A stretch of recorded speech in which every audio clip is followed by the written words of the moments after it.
Granny, today we like to hear a story. Tell us a ghost story, please. Okay, my Tinsy kids. Today I'm going to tell you a terrifying horror story. The story is called The Last Wish. This is a story about a time when there was a giant banyan tree in one village and a witch lived on it. Her last desire was to wed Sam, a wealthy businessman, and live with him as his devoted wife. Sam used to live in a sprawling villa with his mother Megan and his gorgeous wife Casey. The witch was obsessively waiting and watching for an opportunity. I am sick of being alone on this crooked tree, while Sam, his mother, and his young lady love live in such a luxury. Seeing his family raises my blood levels. What is about this dumb young girl Sam picked to be his bride? I am not inferior to anyone, even if I have beauty, intellect, and everything great. Look at me. I appear like an angel. Nonetheless, Sam's family is really proud of themselves. I have to break their pride. After all, it is only fair that my last wish is fulfilled. The wish to be Sam's wife. Then someone will call me a wifey as well. Casey, go quickly and bring Penny back from the pond near that jungle. After you bring Penny, tie her up in the cow barn. Yes, Mom, I'm going right now. I have to finish my household work, then I will bring Penny. No, Casey, don't be late. It's dusk already. So before it is dark, you have to bring Penny back from the jungle. Alright, Casey? And whatever work is left, I will pick it up. But you shouldn't dilly-dally any longer. Okay, Mom, as you wish. And listen, Casey, return home before it gets dark. On the way, there is a massive banyan tree with a strange vibe in it. Villagers say that there is a... Oh, Mom, don't worry. I'm not a child. You just have to take care of the house. I'll go and come back quickly. But Casey, listen to me for once. Oh, okay, fine, Casey. Casey, wear your cross. Don't forget. Casey, on the other hand, had forgotten to wear her cross that day and wandered into the jungle. Penny, oh Penny, God knows where this mischievous cow went. Casey travelled deep within the forest, calling for Penny. She finally spotted her, and she said to her, Penny, why are you in this place? What are you eating here instead of lush grass? Wait a minute. While I take you to the cow barn, I'll teach you a lesson today. What if D'Souza had noticed you? You can only imagine then. Just then, the witch saw Casey, and just like that, what more was left to see? Oh, look! Who is coming? It is Casey, and she's coming this way. If I use my magic and make her disappear from the face of this earth, then no one will ever come to know about it. And why should I leave this opportunity? This is a good chance. I will bind her with my magic and fade her away from the world. I can replace Casey and live freely in Sam's house. Just then, the witch changed her appearance into an old lady, and she stood in the middle of the road. Hey, who's that going on the road? You are Sam Fernandez's wife, am I right? Yes, Auntie, but I couldn't quite recognize you. I am from Gomez's family. Yes, I see. I just understood. But what are you doing here at this hour of the night? I've heard bad things about this place. Don't you feel scared? Why will I get scared in my age? I am already in my 90s and now I am just counting my days. I have heard that a vicious and scary witch lives on that banyan tree. The moment she gets a chance, she uses it to cause harm to the people. I think I should go now. All right. You can go, but why don't you stay for some time more? Auntie, let me go now. It's getting scary here. The moment Casey decided to walk back to her home, the old lady also comes along with her. Oh, my child, why are you so scared? I'm here for you. Oh, yes, I just remembered.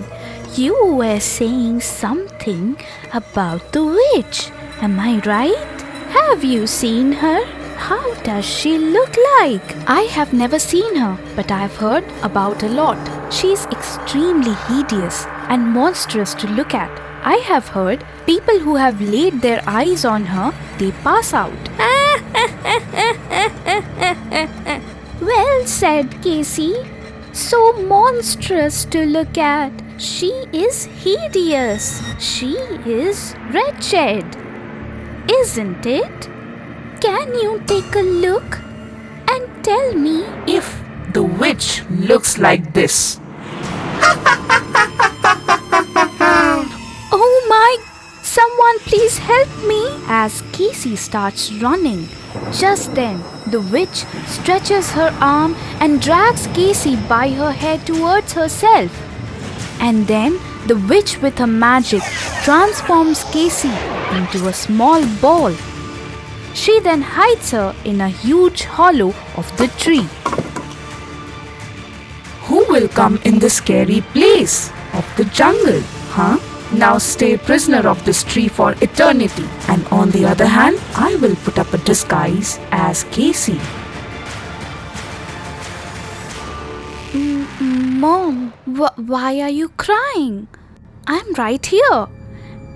Actually, Penny ran away. Now, how can I beat Penny in racing? I don't have such strength against her. Oh, this Penny has grown so naughty. She made me run so much. The witch, in disguise of Casey, tells Megan, Mom, your son hasn't come home yet? Sam wouldn't come home tonight. He will return tomorrow. That's the news he has sent me. The moment Megan fell asleep, just then the witch took the form of Casey. With the help of her magic, she was able to complete all her household chores. No matter how difficult the chores were, may it be cooking or making flour, every work was done within a wink of an eye. The moment it was morning, Casey, you didn't light the oven up? When will you cook the food? Mom, the food was made long time ago. Huh? So early? Where did you get the wood for lighting the oven? There was no wood at home. Mom, I went to jungle early in the morning and gathered wood for cooking. Don't worry, Mom. I even prepared food for you. I am impressed. Since when did Casey become so nimble in her chores? Someone like her who takes 2 hours just to chop vegetables. She finished all her work before the crack of the dawn. And why did she not send any servant to gather wood? Something is fishy. The moment they sat to have their supper, Megan saw something absolutely uncanny. Casey is eating twice her usual servings, and she seems to be way too hungry than usual. But the way she has worked hard, it is only normal that she is this hungry. Casey, your soup is absolutely marvelous. If you could add a little dash of lime juice, it would have been perfect. Did you say lime? Wait, let me grab a lime for you. The moment she uttered these words, just then she extended her arm, and her arm went out of the window with one quick yank. Casey gave Megan a lime from her garden. Seeing this happening, Megan felt a cold shiver going down her spine. 3 brothers lived in a village. Their names were Fred, Simon, and Peter. Those 3 brothers came far away from home to Egypt as laborers. All 3 brothers were persevering and kind.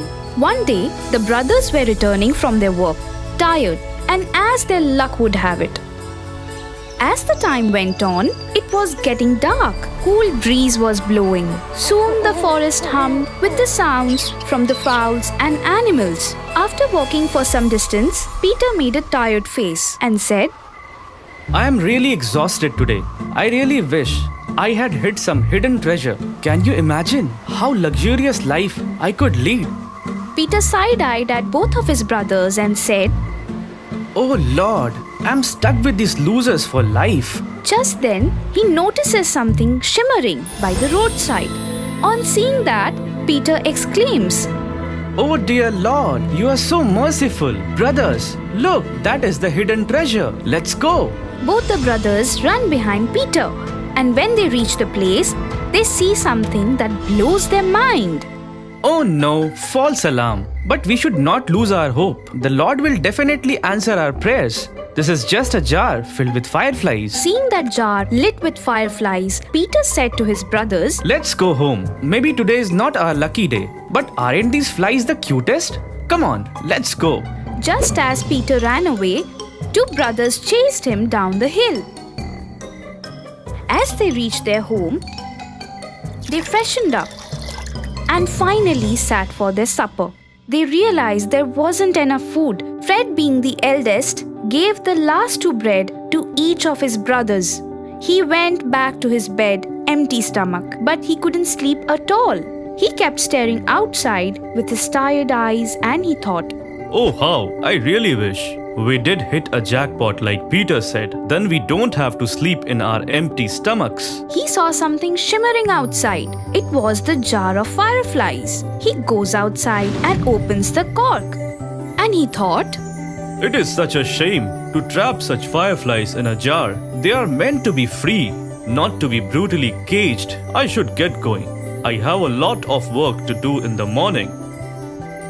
Just as Fred was going back, a blinding light appeared right behind him. As he was trying to turn around and look at its source, suddenly the blinding light turned into a beautiful fairy. The fairy bestowed a gift to Fred for releasing her from the jar. Fred, this is a tribute for releasing me from that jar. I'm really thankful to you from the bottom of my heart. You three brothers are indeed kind, honest, and diligent. Use my gift judiciously whenever you need it. And just like that, the light vanishes in thin air and something drops to the ground.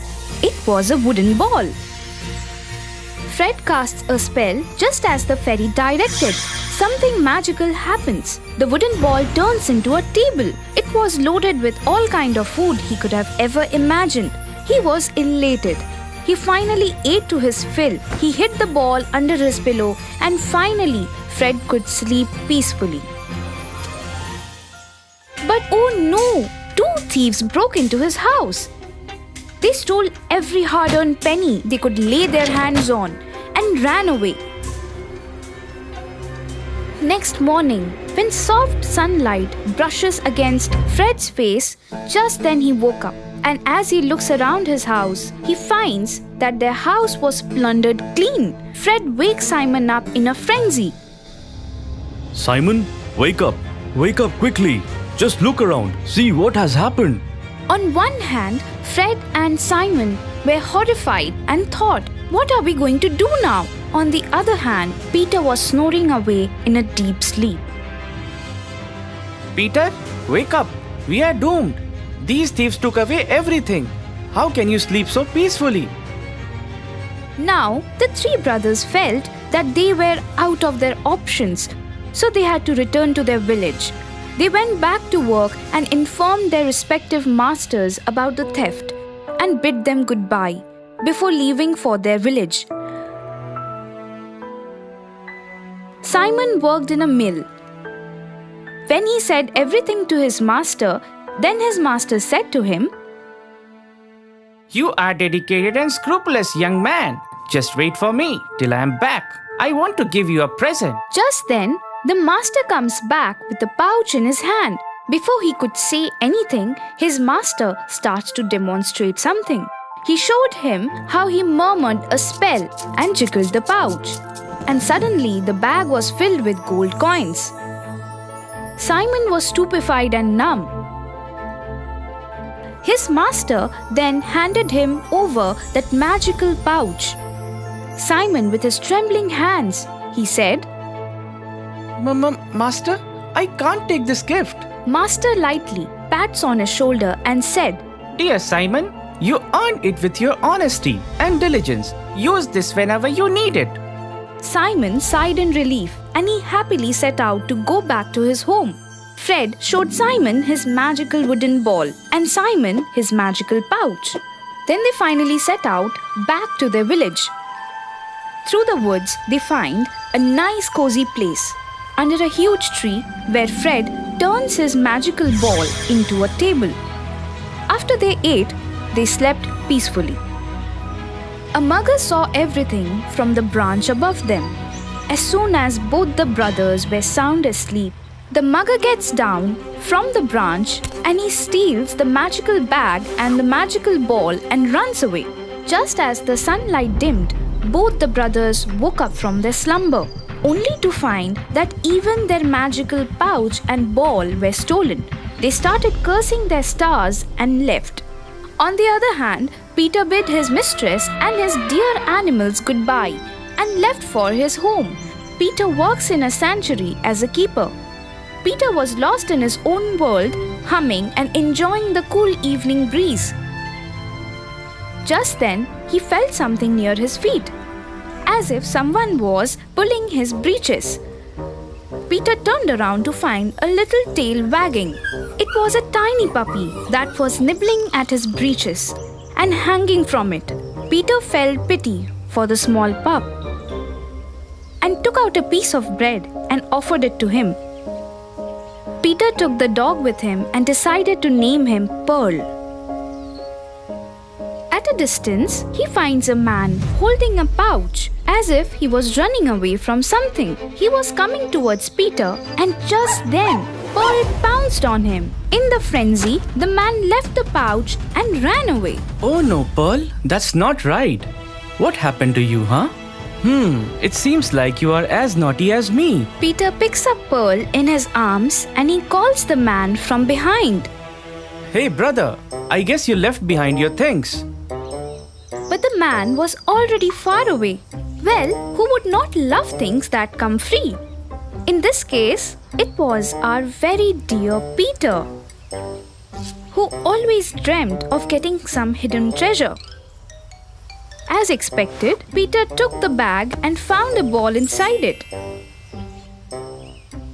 Oh wow, Pearl, look what we found. A ball. Okay, let's go and we all will play with it. Saying that, Peter and Pearl reach home. Pearl jumps from his arms and starts running all around the house. Peter takes out that wooden ball and gently throws it towards him. Then he starts calling his parents out. Mommy, Daddy, look, I came back home and see who I brought along with me. Hearing his voice, his parents came to him and on seeing him, his mother affectionately said, "Oh my darling, I'm so happy to see you all together after so long. Oh, look how cute Pearl is. Okay, come inside. Let's have dinner together." As everyone sits down to have their supper, Pearl throws a wooden ball and it comes rolling towards Fred. As Fred picks up the ball, he starts wondering, and just then his father asked him, Are you thinking something, Fred? Is there anything wrong with the ball? Dad, I think it's the same magical ball. Meanwhile, Simon recognizes the pouch lying in front of him from before. He is overjoyed to see that pouch, so much so that he hugs Peter and he said, Where did you find this bag? I'm so glad that for the first time in your life, you did an amazing job. Peter gently pulls away from his hug and he says, All right. But tell me first, why are you guys so elated to see my things? After all, I got these things from the woods. It's then that Fred and Simon narrated the entire story to Peter and their parents about the magical ball and the magical pouch. Hearing the entire story, Peter and his parents were astounded. They all were elated and prayed to the Lord for such blessings. No explanation is needed when you have a magic ball and a magic pouch in your life. Your life is just like a bed of roses. If we continue to work diligently in this way, then no matter how tough the situation may arise in our lives, we can always overcome it. You will get your reward just like these two brothers got theirs.